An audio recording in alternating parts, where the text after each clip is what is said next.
যারা সব সময় আস্তাগফিরুল্লাহ পড়ে তাদের রিজিকের কোনো টেনশন হয় না, রিজিক নিয়ে তাদের আর কোনো চিন্তা থাকে না। আল্লাহ নবী নূহ আলাইহিস সালাম যিনি ওনার জাতিগোষ্ঠীকে বলেছিলেন ফাকুলতু আস্তাগফিরু রাব্বাকুম ইন্নাহু কানা গাফফারা, তোমরা বেশি বেশি ইস্তেগফার পড়ো, তিনি ক্ষমাশীল। ইস্তেগফার পড়লে কি হবে? ইউরসিলিস সামাআ আলাইকুম মিদরারা, রহমতের বৃষ্টি বর্ষণ হবে, তোমাদের জমিগুলো উর্বর হবে।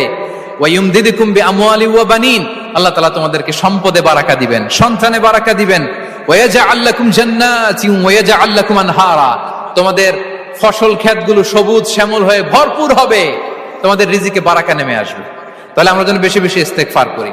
বিষ্ণু ঈসা ইসলাম বলেছেন মান লাযামাল ইস্তিগফার জাআলাল্লাহু লাকুম মিন কুল্লি দিকিন মাখরাজা ওয়া মিন কুল্লি হাম্মিন ফারাজা ওয়া ইয়ারযুকহু মিন হাইসু লা ইয়াহতাসিব, যে সব সময় ইস্তেগফার পড়ে তার কোনো টেনশন থাকে না, তার জীবনে দুশ্চিন্তা আসে না। আর এমন